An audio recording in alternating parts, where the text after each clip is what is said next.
Hi అండి. Welcome to my channel. ఈరోజు video వచ్చేసి కొంచెం హెవీ మోడల్‌లో ఉండే బ్లౌజ్ బ్యాక్ నెక్ డిజైన్‌ని కటింగ్ అండ్ స్టిచ్చింగ్ ఏ విధంగా చేయాలో చూపిస్తాను. దీనికి సంబంధించిన మెజర్‌మెంట్స్ అన్నీ కూడా ఇక్కడ స్క్రీన్ మీద అయితే మెన్షన్ చేసేస్తున్నాను. ఇది వచ్చేసి 34 సైజ్ బ్లౌజ్ అనమాట. ఈ డిజైన్ కోసం అని చెప్పేసి నెక్ డిజైన్ అయితే డ్రా చేసేసుకుంటున్నాను. ఈ డిజైన్ కోసం యూజ్ చేసిన క్లాత్ అలానే డిజైన్ కోసం ఎంత స్టిచ్చింగ్ ఛార్జెస్ తీసుకోవాలి, ఈ డీటెయిల్స్ అన్నీ కూడా నేను వీడియో మిడిల్‌లో అయితే మెన్షన్ చేస్తాను. మీరు వీడియోని ఎక్కడ కూడా స్కిప్ చేయకుండా చూడడానికి ట్రై చేయండి. అలానే వీడియోకి సంబంధించి ఏమైనా డౌట్స్ ఉంటే కనుక కామెంట్ సెక్షన్లో కామెంట్ చేయండి, రిప్లై ఇవ్వడానికి ట్రై చేస్తాను. ఇక్కడ వచ్చేసి డిజైన్ కోసం అని చెప్పేసి వన్ సైడ్ అయితే ఈ విధంగా మార్కింగ్ చేసేసుకున్నాను. ఇలా మార్కింగ్ చేసేసుకున్న తర్వాత ఫస్ట్ నెక్ అయితే కటింగ్ చేసేసుకోవాల్సి ఉంటుంది. నెక్ కటింగ్ చేసుకున్న తర్వాత మనం ఆల్రెడీ డ్రా చేసి పెట్టుకున్నాం కదా, ఈ విధంగా క్రాస్గా అయితే లైన్ని కటింగ్ చేసేసుకోవాలన్నమాట. డిజైన్ అయితే కొంచెం హెవీగానే ఉంటుంది. దీనికి ఫ్యాబ్రిక్ కూడా మనకి కొంచెం ఎక్స్ట్రాగానే తీసుకోవాల్సి ఉంటుంది. నేను ఇక్కడ బ్లాక్ అండ్ వైట్ కలర్ కాంబినేషన్లో అయితే స్టిచ్చింగ్ చేస్తున్నాను. ఇక్కడ వన్ సైడ్ వచ్చేసి బ్లాక్ కలర్ క్లాత్ని అయితే స్టిచ్ చేసేస్తున్నాను. ఇంకొక సైడు వైట్ కలర్ కాంబినేషన్లో స్టిచ్ చేస్తున్నాను. ఇది డిజైనర్ బ్లౌజ్ కనుక బ్లాక్ అండ్ వైట్ కాంబినేషన్లో స్టిచ్చింగ్ చేసేస్తున్నాను. మీరు ఒకవేళ శారీలో ఉన్న డబుల్ కలర్ కాంబినేషన్లో కానీ స్టిచ్ చేసుకోవాలనుకుంటే మీకు శారీలో ఏ కలర్ కాంబినేషన్ అయితే ఉందో చూసుకుని దాని ప్రకారం మీరు క్లాత్ని అయితే తీసుకోవాల్సి ఉంటుంది. ఇక్కడ క్యాన్వాస్ పేపర్ని తీసేసుకుని ఫస్ట్ నెక్ చుట్టూ అయితే ఈ విధంగా మార్కింగ్ చేసేసుకోవాలన్నమాట. ఇలా మార్కింగ్ చేసుకున్న తర్వాత 1.5 ఇంచ్ కానీ 2.5 ఇంచ్కి మార్కింగ్ చేసుకోవాల్సి ఉంటుంది. ఇక్కడ వచ్చేసి 2.5 ఇంచ్ విడ్త్లో అయితే స్క్రీన్లో చూపిస్తున్నాను కదా, ఈ విధంగా మార్కింగ్ చేసేస్తున్నాను.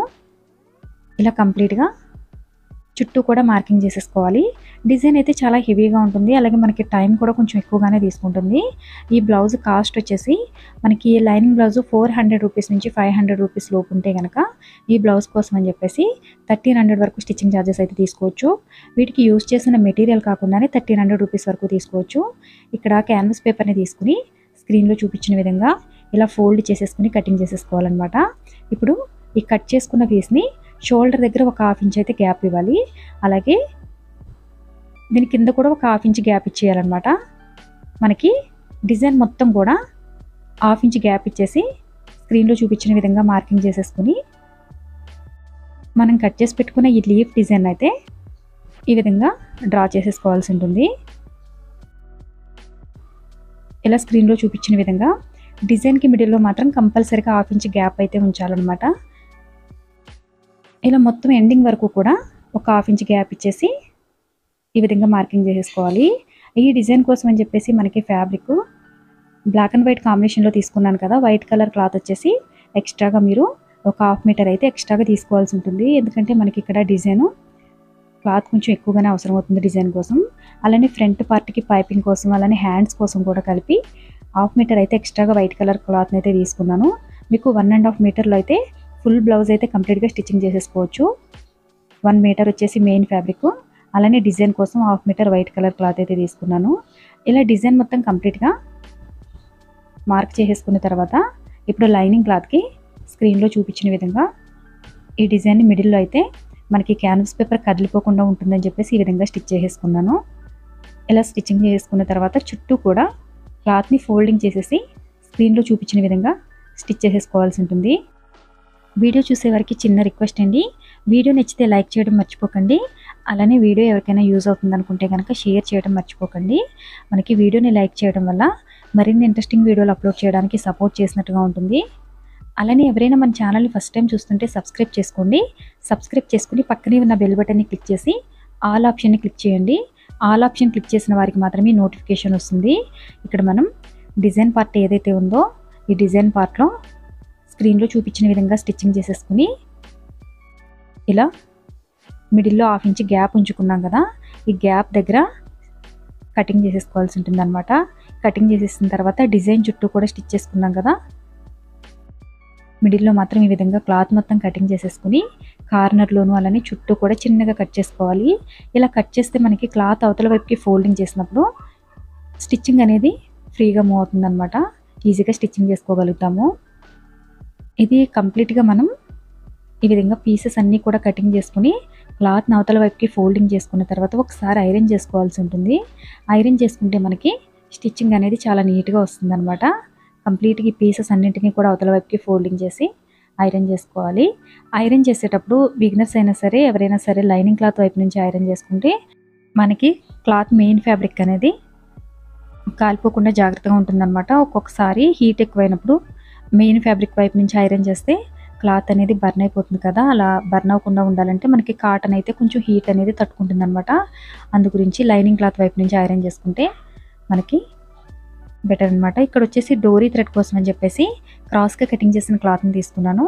మీరు 1 ఇంచ్ వెడల్పులో ఉన్న క్లాత్ని తీసేసుకుని స్క్రీన్లో చూపించిన విధంగా ఇలా డోరీ థ్రెడ్ని అయితే రెడీ చేసేసుకోవాలి. ఈ డోరీ థ్రెడ్ని కూడా ఇక్కడ స్క్రీన్లో కనబడుతుంది కదా, ఈ విధంగా మనకి డిజైన్ వరకు ఎంత పొడవులో అయితే పీసెస్ అవసరం అవుతాయో ఆ పీసెస్ అన్నింటినీ కూడా ఒక్కొక్క దానికి 5 పీసెస్ని అయితే స్క్రీన్లో చూపించిన విధంగా కట్ చేసుకోవాలన్నమాట. ఇలా కటింగ్ చేసేసుకుని ఫస్ట్ అయితే థ్రెడ్తో చుట్టేస్తున్నాను. ఇలా థ్రెడ్తో చుట్టేసిన తర్వాత బ్లాక్ కలర్ లైనింగ్ క్లాత్ని కానీ లేదంటే మెయిన్ ఫ్యాబ్రిక్ని కానీ తీసుకుని స్క్రీన్లో చూపించిన విధంగా స్టిచ్చింగ్ చేసుకోవాల్సి ఉంటుంది. మొత్తం మనకి ఇక్కడ 6 పీసెస్ అయితే వచ్చాయి కదా డిజైన్ పార్ట్వి, అన్నింటికి కూడా ఈ విధంగా స్టిచ్చెస్ పెట్టేసుకున్నాను అనమాట. ఇప్పుడు వచ్చేసి ఈ డిజైన్ మిడిల్లో బ్లాక్ కలర్ పట్టీ కోసం అని చెప్పేసి క్లాత్ని అయితే స్టిచ్చింగ్ చేస్తున్నాను. ఈ పట్టీ కోసం అని చెప్పేసి ఒక 1 ఇంచ్ పొడవులో అయితే క్లాత్ని కటింగ్ చేసేసుకుని నార్మల్ నీడిల్ తోటే స్టిచ్చింగ్ చేసేసుకోవాల్సి ఉంటుంది. ఇలా మొత్తం 6 పీసెస్కి కూడా స్టిచ్చింగ్ చేసేసుకోవాలి.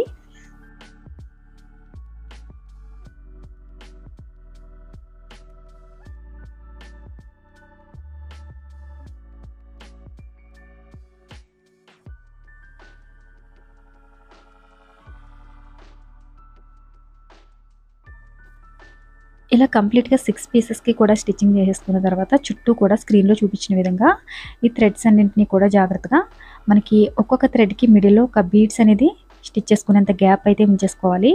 మీడియం సైజులో కానీ స్మాల్ సైజులో కానీ ఉన్న బీడ్స్ని అయితే స్టిచ్చింగ్ చేసుకోవడానికి గ్యాప్ అయితే ఉంచాలన్నమాట. మరి దగ్గరగా స్టిచ్చింగ్ చేసేస్తే మనకి డిజైన్ అనేది ఆ ఫ్లవర్ షేప్ రాదనమాట.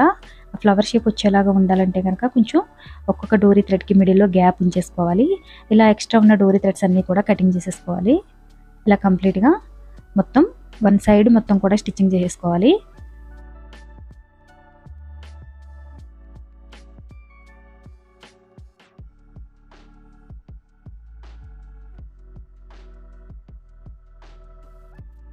వన్ సైడ్ మొత్తం కూడా కంప్లీట్గా స్టిచ్చింగ్ చేసేసిన తర్వాత ఇక్కడ వచ్చేసి పైపింగ్ కోసం అని చెప్పేసి క్రాస్గా కటింగ్ చేసిన క్లాత్ని తీసేసుకుని 1 సైడ్ అయితే స్టిచ్చెస్ వేసేసుకున్నాను. ఇలా 1 సైడ్ అయితే స్టిచ్ చేసేసుకున్న తర్వాత నెక్ చుట్టూ కూడా ఈ క్లాత్ని స్టిచ్ చేసుకోవాల్సి ఉంటుంది. ఈ క్లాత్ని ఈ విధంగా ఫోల్డింగ్ చేసేసుకుని స్టిచ్ చేసేసుకోవాలన్నమాట. డిజైన్ అయితే మనకి చాలా ఎక్కువ టైం తీసుకుంటుంది కనుక స్టిచ్చింగ్ ఛార్జెస్ కూడా ఎక్కువగానే తీసుకోవాల్సి ఉంటుంది. అలానే దీనికి యూజ్ చేసిన మెటీరియల్కి మాత్రం సపరేట్గా ఛార్జెస్ అనేవి తీసుకోవాల్సి ఉంటుందన్నమాట. మీరైతే ఈ బ్లౌజ్కి ఎంత స్టిచ్చింగ్ ఛార్జెస్ తీసుకుంటారని చెప్పేసి కామెంట్ సెక్షన్లో అయితే కామెంట్ చేయండి. అలానే వీడియో గురించి ఏమైనా డౌట్స్ ఉంటే కనుక కామెంట్ సెక్షన్లో కామెంట్ చేస్తే రిప్లై ఇవ్వడానికి ట్రై చేస్తాను. పైపింగ్ని వీలైనంత సన్నగా స్టిచ్ చేసుకోవాలి. ఒకవేళ మీకు సన్నగా రావట్లేదు పైపింగ్ అనుకుంటే కనుక డోరీ థ్రెడ్ని అయితే స్టిచ్చింగ్ చేసుకుంటే ఇంకా నీట్గా వస్తుంది. ఇక్కడ వచ్చేసి నేను 16 ఇంచెస్ లెంత్ అలానే డబుల్ ఫోల్డింగ్లో 18 ఇంచెస్ విడ్త్ ఉన్న క్లాత్ని అయితే తీసేసుకున్నాను. అంటే నార్మల్గా మనకి ఈ డిజైన్ పార్ట్ ఎంత ఉందో దానికి డబుల్ క్లాత్ అయితే తీసుకోవాల్సి ఉంటుంది. అలానే స్టార్టింగ్ స్టిచ్చెస్ కోసం అని చెప్పేసి ఒక 1.5 ఇంచ్ వరకు అయితే క్లాత్ని ప్లెయిన్గా వదిలేసి ఇప్పుడు డిజైన్ కోసం స్టిచ్ చేస్తున్నాను అనమాట. ఈ డిజైన్ కోసం మనం స్క్రీన్లో చూపించిన విధంగా ఇక్కడ కనిపిస్తుంది కదా, ఇక్కడ మనకి పాదం ఏదైతే ఉందో ఆ పాదం వెడల్పులోనే మనం స్టిచ్ చేసుకోవాలన్నమాట.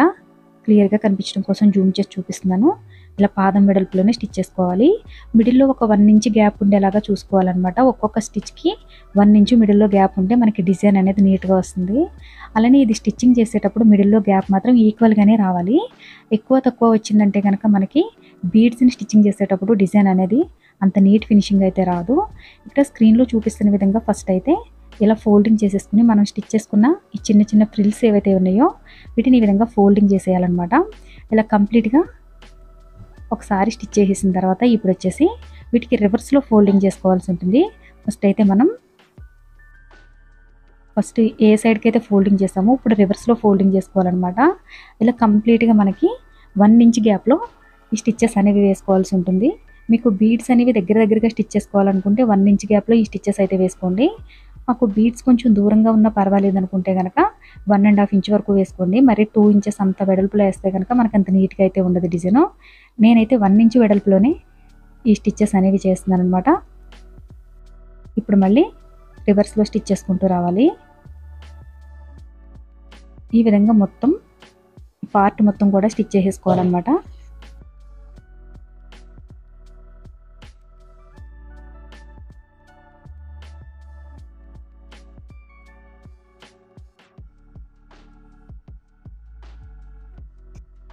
ఇలా కంప్లీట్గా డిజైన్ పార్ట్ మొత్తం స్టిచ్చింగ్ చేసేసిన తర్వాత ఇప్పుడు లైనింగ్ క్లాత్ని అలానే మెయిన్ ఫ్యాబ్రిక్ని కూడా క్లాత్ అయితే మనకి సాగిపోయినట్టుగా లాగకూడదు. అలా లాగడం వల్ల మనకి క్లాత్ అనేది ఎక్కువగా సాగిపోతుంది. ఇలా సాగినట్టుగా కాకుండా జాగ్రత్తగా లూజ్గానే స్టిచ్చింగ్ చేయాలి. సాగినట్టుగా గట్టిగా లాగి పట్టుకుని మాత్రం స్టిచ్చింగ్ చేయకూడదు. ఇప్పుడు నెక్ మిడిల్లో ఉన్న క్లాత్ని కటింగ్ చేసేసి ఇప్పుడు ఈ క్లాత్ని అవతల వైపుకి ఫోల్డింగ్ చేసి ఒకసారి స్టిచ్చెస్ వేసేసుకోవాలన్నమాట. ఈ డిజైన్ కోసం యూజ్ చేసేటప్పుడు మీరు కొంచెం థిక్నెస్ ఉన్న క్లాత్ని తీసుకోండి. మరీ పల్చగా ఉన్న క్లాత్ని తీసుకుంటే కనుక క్లాత్ మనకి షేప్ అవుట్ అయిపోతుంది. అలా కాకుండా కొంచెం రా సిల్క్ కానీ పట్టు టైప్ కానీ ఈ టైప్లో తీసుకుంటే కనుక మీకు డిజైన్ అనేది పర్ఫెక్ట్గా అలా నిలబడిపోయినట్టుగా వచ్చేస్తుంది అనమాట. ఇక్కడ తీసుకున్న క్లాత్ కూడా కొంచెం థిక్నెస్ తక్కువగానే ఉంది అని పర్వాలేదు. మరీ సిల్క్లో కాకుండా ఈ విధంగా తీసుకుంటే మనకి బాగానే ఉంటుంది. ఇప్పుడు ఈ డిజైన్ పార్ట్ ఏదైతే ఉందో చుట్టూ కూడా స్టిచ్చెస్ వేసేసుకుని ఎక్స్ట్రా ఉన్న క్లాత్ని అయితే కటింగ్ చేసేసుకోవాల్సి ఉంటుంది.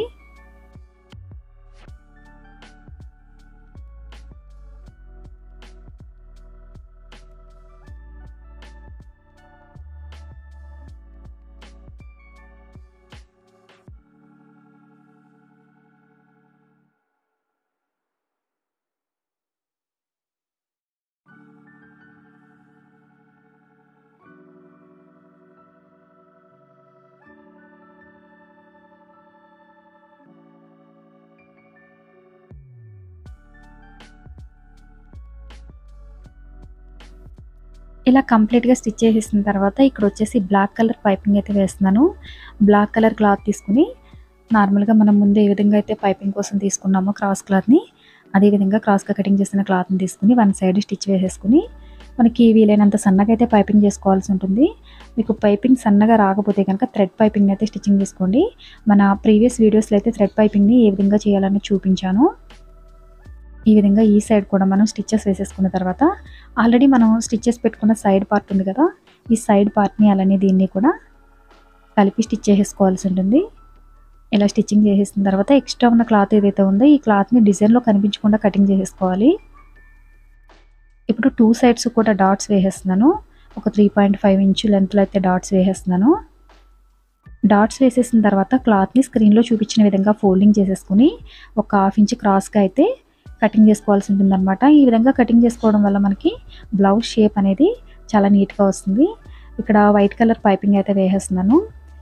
ఇక్కడ వచ్చేసి నేను ఈ డిజైన్ కోసం బీడ్స్ని అలానే రెడీమేడ్ హ్యాంగింగ్స్ని అయితే తీసుకున్నాను. ఈ రెడీమేడ్ హ్యాంగింగ్స్ ఒకవేళ తీసుకోకుండా నార్మల్గా క్లాత్తో స్టిచ్ చేసేసుకోవాలనుకుంటే కనుక మీరు వైట్ కలర్ డోరీ థ్రెడ్తో బ్లాక్ కలర్ క్లాత్కి కాంబినేషన్ చేసుకుని డోరీ థ్రెడ్ని అయితే స్టిచ్చింగ్ చేసేసుకోండి. నేనైతే రెడీమేడ్ హ్యాంగింగ్స్ని అయితే తీసుకుని స్టిచ్ చేసేసాను అనమాట.